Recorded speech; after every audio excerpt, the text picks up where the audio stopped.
It has been widely speculated what would happen with Connor McDavid and the Edmonton Oilers, but I don't think anyone had this in mind. Let's talk about a gigantic deal, but certainly not as gigantic as anyone would have expected, with McDavid staying with the Oilers.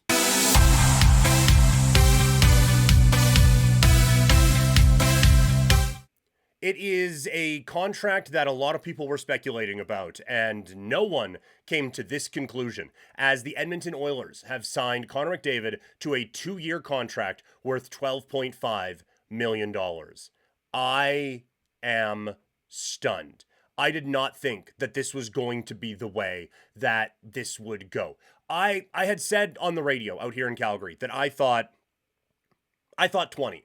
I thought that he would go out and set that number. And a lot of people saying, oh no, he's going to take a smaller number. He's going to take just a bit of a discount to help the team and help them grow and help them stay competitive. It's like, okay, I can hear that argument. So maybe, but I don't think it's coming in under Kaprizov's number. Well, it did. And just, I can't believe it. I genuinely, especially after the Kaprizov deal came down, I can't believe that the best player in the world is taking this sort of a discount to stay with the Edmonton Oilers. Just certainly not the biggest part of this, but shout out to Kaprizov's team for getting that deal done before this contract came out, because, oh boy, that would be different, I think, if this went down and then Kaprizov still had to sign his contract. So look, credit to McDavid. You know, we'll talk about what this means and everything like that, but this is someone who is obviously committed to winning, and contrary to what everyone would think, he is committed to winning in the city of Edmonton. And so to do this, 2 years, $12.5 million, obviously there's a bit of show me here, and not the Oilers. No one needs to be shown anything by McDavid. This is all Connor McDavid saying, look, you have 2 years, I guess now 3. You have 3 years to figure this out. You have 3 years to make sure that I can be successful here, and to show me that I can be successful here in Edmonton. This is an incredible commitment to this organization. We'll talk about what it means for all the different parties. I will just say, obviously no inside information here or anything, the NHLPA has to be pissed, right? Like, this is something that could set the market. When you are talking about a time where the NHL is growing, right? They are on ESPN, they're on the Turner networks down in the States. The Four Nations really revitalized a lot of things. The postseason was excellent. Again, like, there's a lot of attention on this sport. And because of that and a gigantic TV deal in Canada, the salary cap is going up. And it's going to be going up for a while. And you take a discount. Like, for him, competitive advantage, all those things, fantastic, love it, great for you. Fantastic. But from the PA's perspective, we have a time of massive growth, which is a time for the players to be able to reset their contracts, or reset where this is, like where the bar is for them. And for the best player in the world to take what would be under market value for him, that has to be frustrating for the NHLPA. So again, there are bigger things here, Oilers-wise, McDavid-wise, all of that. But for the PA, when you're coming up on a potentially historic time for free agency with some of the players that were available, and he takes a contract less than Kaprizov, who's a very good hockey player, but top 15 player, and he's going to be making almost $5 million a year less than that. If I'm the NHLPA, it is just constant messaging to McDavid's group being like, so hey, what the fuck? What are we doing here? So I'm quite surprised at that. I thought the PA would have at least been like, look, cool, great. Can we get it to 15 at least? So I think they would be frustrated by that for sure. On the Oilers side of this, they have to win in this time. There is no question. You can't use any more excuses, right? This is probably the most player-friendly deal. Sorry, this is probably the most team-friendly deal in the history of the National Hockey League. So you now have to win. You can't use any other excuse.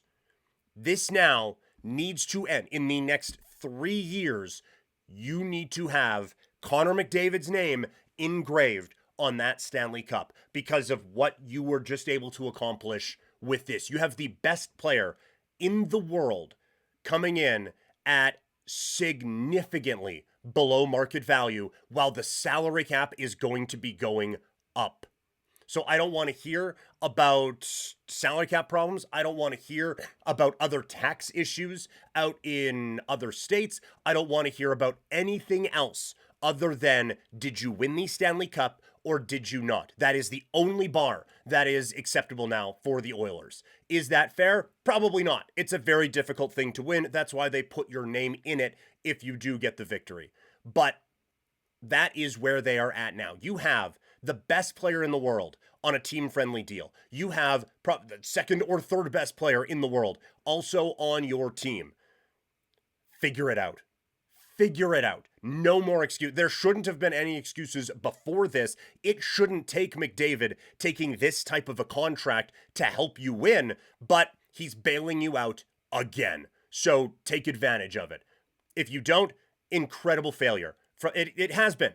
Look, I understand the guy from Calgary calling Edmonton a failure is going to make some people feel a certain kind of way. But for that guy to, he's been to the Stanley Cup now back-to-back years, right? So that at least helps a little bit. But for that guy to have never won it, and for it to have taken this long to get to this point, is a failure of the organization. And there have been multiple people involved in that. I understand it. Again, don't care.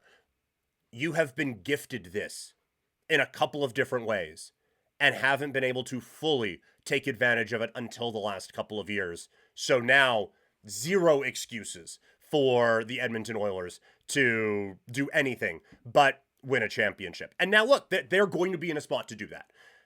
They have a couple of rough ones on there, no doubt. But to now have McDavid at $12.5 million. You have Hyman, who's a 50-goal scorer. We can discuss the merits of that. But you have Hyman, who's a 50-goal scorer, at $5.5 per season.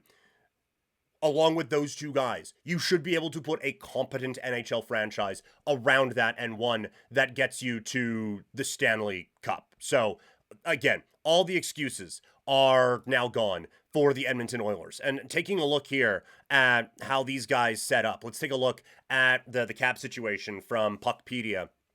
So, obviously, like at the top, those are big numbers. But the fact that you get Draisaitl and McDavid at $26.5 million a season kind of feels like a bargain, doesn't it? When you have the two of the top three players in the world doing that. Zach Hyman, obviously we're dealing with some injury problems right now, but at $5.5 million, guy who scored 50 before, is he perennial 50-goal scorer? He is not, but he's certainly, I think, has outplayed $5.5 million. That Frederick one is a bad contract, and this is where you run into the issues with this team and why McDavid is bailing them out. It is not just McDavid bailing them out of just any kind of cap situation, but when we go over to the blue line, obviously the big one that stands out is Darnell Nurse at $9.25 million a season for a while there until 2030.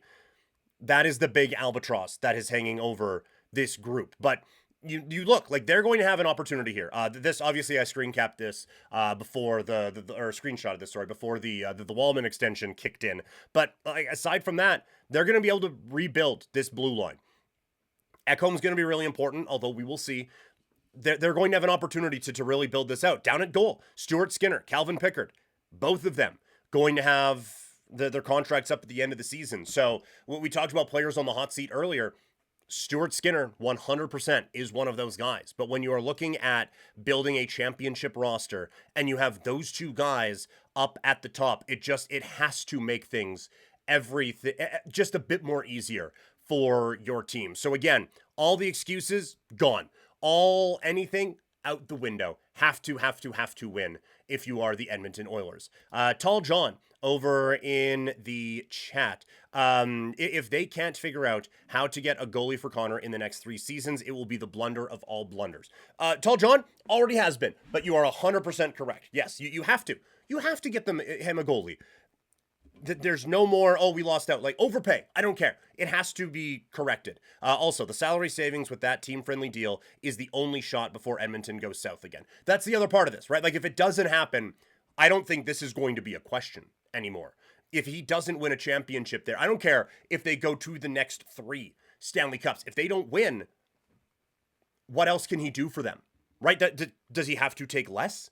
Does he have to be more valuable for them and bring yeah, I'll just sign the Crosby contract, and this one's a bigger savings than the Crosby one, I would suggest, based on a number of different factors. So yeah, if you can't do it now, then we're not having the, oh, will he, won't he, in a couple of seasons. We are having the, where is he going to go out of all of this. A couple of other things to go along with this deal. One, this is going to make contract discourse insufferable for the next few years, right? Because now any player who signs any kind of, and this is why the PA gets a little about these sorts of things, but any player who signs anything worth more than McDavid, it's like, what? You think you're better than McDavid? You think you're better than that guy? What are we doing here? I don't know why they're from New York, but this is going to be infuriating whenever someone, because a lot of these guys deserve to be paid more than $12.5 million, but none of them deserve to be paid more than Connor McDavid. So it puts a weird sort of a cap on everything. And there are going to be contracts that are bigger than this one because of desperate teams and everything like that. And the cap going up and this, that, and the other thing. But anyone, especially if the Leafs contract's coming up and everything like that, if there's any sort of blah, blah, blah, blah, blah about any contract going over 12 and a half, God, is it going to be annoying. Oh, it's going to be so annoying to have to deal with all of that contract talk. So this is why those types of things get really frustrating very quickly. In general, I was thinking about it oh, wow, this is a huge shift now for this offseason.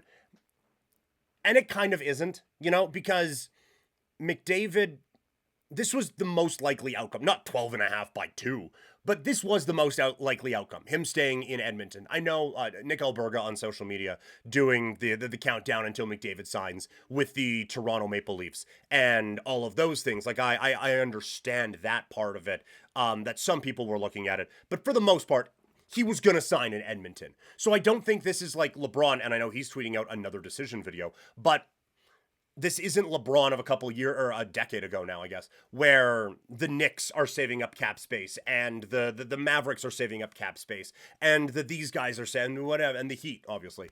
It wasn't like everyone was gearing up for a run at Connor McDavid in the offseason. So I don't think there's anyone who's like, oh, damn, now plan B, let's go for this one. So I don't think it's that, but it does, I think, really change the free agent market now. This was going to be a gigantic market with McDavid, Kaprizov, Panarin still needs a contract. There's a bunch of very good players who are coming up in free agency, and now the real two big game changers are kind of falling off a little bit.